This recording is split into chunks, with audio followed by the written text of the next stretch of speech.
The defenders of socialism always dismiss the atrocities carried out in their name.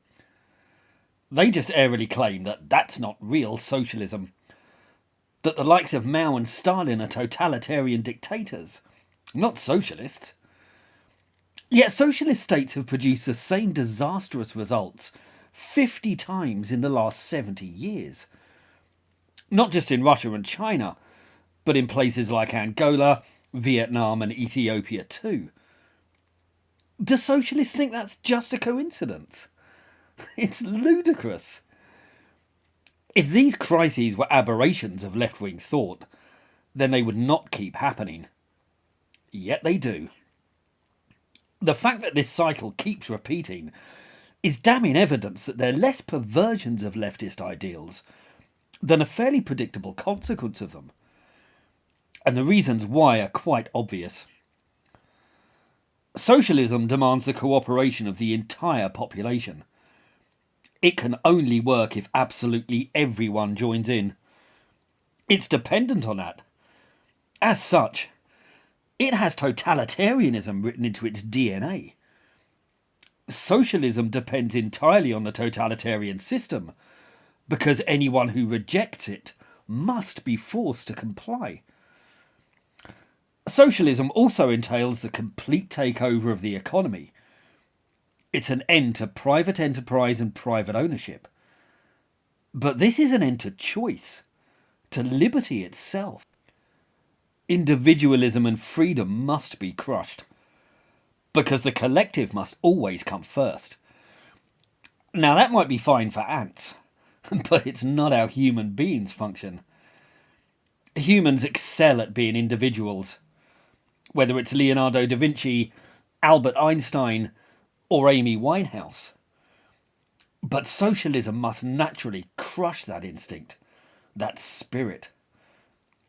As for the economy, well, socialism expects production to increase, but its first step is to strip the workforce of all incentives. And the real consequences of that are crushingly predictable. Production collapses, economies implode, agriculture dwindles, poverty spreads, and starvation runs rampant. This, of course, leads to a great deal of dissatisfaction in the populace. But socialism, remember, depends on the enthusiastic compliance of the populace. So the secret police are required to whip them into shape. And so torture and murder become the only effective tools of the state. Socialism offers no carrot, so it must rely ever more regularly on the stick. But there are other ways of controlling the rebellious population to ensure they adhere to the socialist ideal. So elections and other parties are banned to remove the option.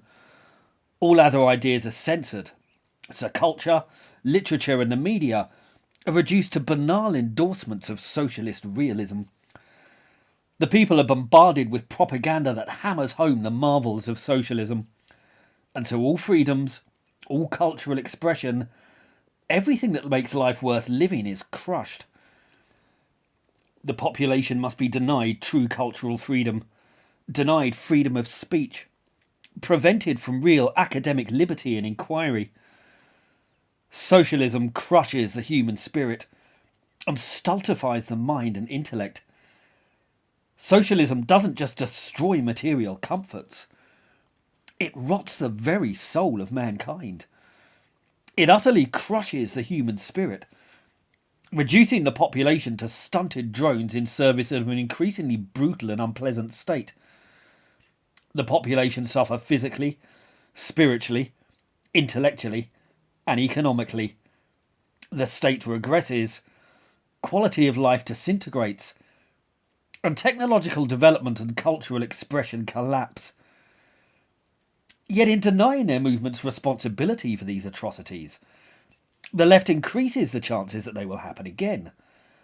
Those who do not admit to mistakes will, after all, keep repeating them. In fact, socialists are aping those regimes even while denying any connection with them. They're censoring rivals, attempting to destroy their political opponents, enthusiastically attacking culture and literature, swamping society with crass propaganda, launching rash assaults against capitalism and industry. They're demolishing monuments, screaming hate at their opponents, and launching physical attacks with increasing frequency. Yet they'll still look at historical examples which mirror their exact behaviour and claim it's absolutely nothing to do with them.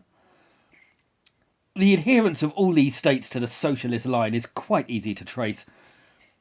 In fact, when examining the actual evidence, it's impossible to deny. Socialism is a state or collective control of the means of production, distribution and exchange, with an equitable distribution of the fruits of that economy. And that's exactly what every socialist state has done. In Soviet Russia, private enterprise was abolished. The state took over all industry, agriculture and transport, ostensibly handing control to the workers. It all collapsed into disaster, of course, so the state resorted to ever more extreme means to drive their way to the utopian ideal. But consumed by religious fervour, as committed socialists always are, they'd been ruthless from the outset, banning elections and all other political parties, ruthlessly curtailing freedom of the press, extinguishing cultural freedoms, and unleashing a hideously violent secret police force on the beleaguered populace. Mao's regime followed the same template. His idealistic state, which venerated the contribution of the humblest peasant, ruthlessly attacked capitalism and seized control of agriculture and the entire edifice of the Chinese economy.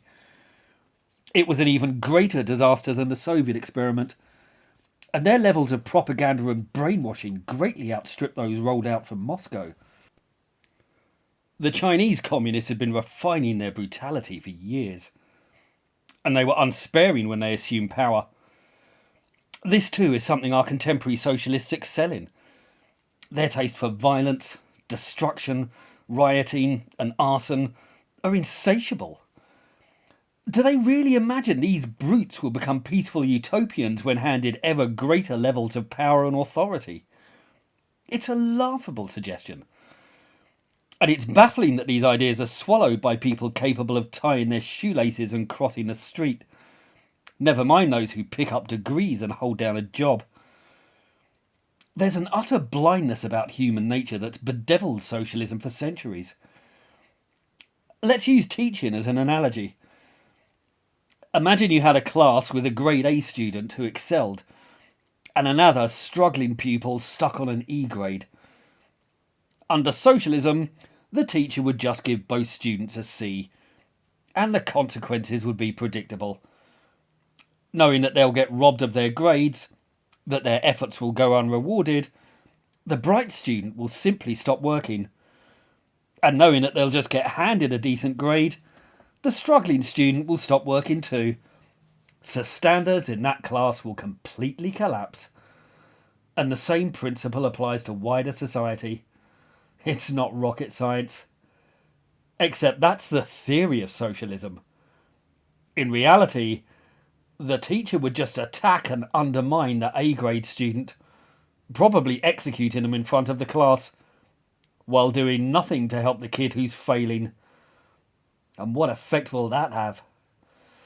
Clearly, the best approach is to reward the kid who's doing well, and to try and give a helping hand to the one who's struggling. Oh, hold on.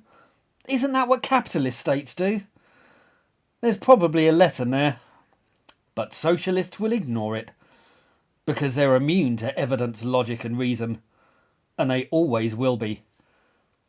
History has taught us that, as clearly as it's taught us that socialism will always fail. If you want to support this channel, please like, subscribe, and think about buying my books. They're called The Tyranny of the Left, and they go into topics like this in much greater detail. They're available on the links below. Please do feel free to pick them up and let me know what you think. Thank you.